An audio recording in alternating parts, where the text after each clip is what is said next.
Which camera? They may not be able to What am I going to show this? Barry, I'll have to do it the next one then. Then hold this thing up. Rick Telander, you want to talk about fame, music, sports, and suicide. What's the story? Yeah, Ben, it's kind of a, I guess you could say complicated, but in other ways it's very simple. Over the weekend, actually last Friday, I happened to be in New York. I was working on a story on Jim Abbott, the pitcher for the Yankees. But while I was there, I flipped on the news and I saw that Kurt Cobain, this name probably won't mean much to you guys, but No, I read the story. The lead singer for Nirvana, which is a punk grunge band from Seattle, but has sort of revolutionized the way punk and that sort of counterculture aspect of music has made it mainstream. Their last album, In Utero, delivered like 10 million, well, that's a bad way to describe it. Yes. It sold 10 million copies so quickly that I believe it was faster than any other album in the history of rock and roll.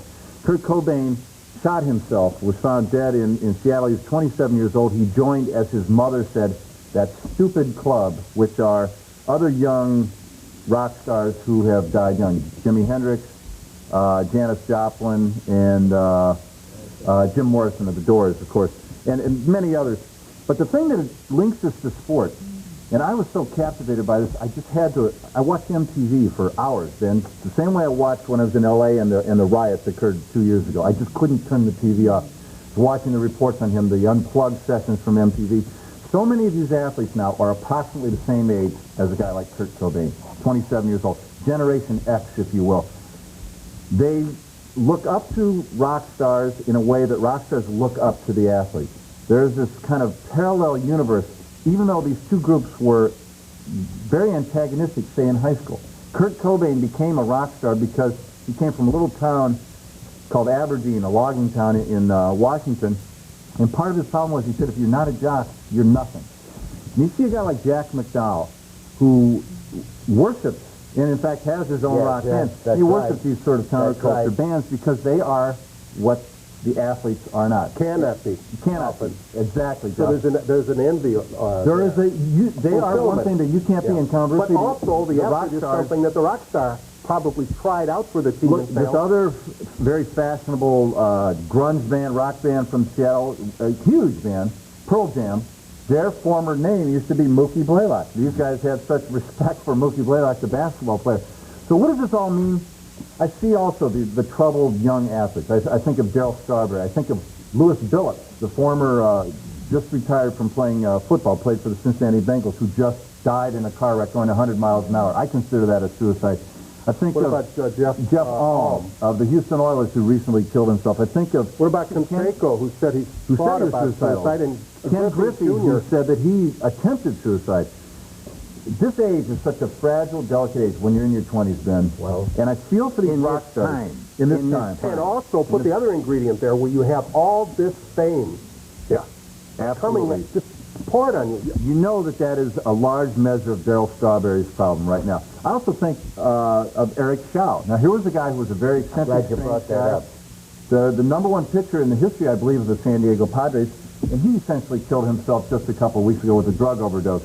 He also had this artistic bent, as strange as Shaw was with his right-wing leanings and the rest of that. He played guitar. There's something about the desire to express yourself, and I think that having a coach and being on a team sport helps athletes more than, and I think these guys in these rock bands are hindered because they never had the ability to be on a true team with somebody. No, but nor do superstars in tennis or golf or the individual sport. True. Well, I think that somewhere in the training of an athlete, let's just focus on that for a minute. You learn how to hit the ball, how to block, how to tackle. But does anybody ever attempt to teach a young athlete how to handle this sudden rush of fame? I think some of the vets do, don't they, Bill? They have good managers. Certainly. They got good people behind them. If Barry Bonds listens to his godfather, Willie Mays, he's trying to teach him. Mm-hmm. I have a question for you. Do you not think of the Beatles as a team? You know, it's very interesting. It's like a team with a player coach. You know, I have buddies, and we still play in this band. We've been doing it for years and years, and there are times when we would have absolute discord and chaos, and we had to resolve it ourselves, a group of peers. We didn't have a guy saying, no, play this song, don't play that song. This guy was late for practice. He's fine. He can't show up the next week. We had to do it ourselves. So how'd you do it? It was very difficult. Give and take. And once our band, this pitiful little band that I have, split up one time because essentially we had a guy, this is back in 1974 of all things, the lead singer, the guy who was the real creative force behind the band, was an alcoholic. And we didn't know how to deal with it. So we split up and we reformed without him. The same thing happened. Here's another band. This just happened. This is a band called Gin Blossom, which is a very big, successful band. Now, David Letterman, in fact, calls him his favorite band. The lead singer and songwriter for that band just killed himself. He had been thrown out of the band because he was an alcoholic. Now, the drug taking, the alcoholism is it could be a form of suicide too. Yes, I mean, certainly. Well, I can tell you, the guy in our band that... Or drugs, or Belushi and people like that. Sure. What I'm trying to find out is why these young people take that particular stance. Suicide, overdose. Why? At the height of their career. I think that there's a lot of trauma with being a young person generally. The sense of alienation, the sense of what is this all about, and you throw the fame, the success on top of it, and you throw a culture, particularly rock and roll, and lesser extent in sports, where drugs are prevalent. And one more thing. For everybody who adores you, there's 10 when you're up there at the top who are looking for you to fail. Absolutely. And that's the thing. That's to me, too, Rick, is the endurance of, as I said before, other than jazz, rock and roll is our longest lasting American music. We got arrested, yeah. It goes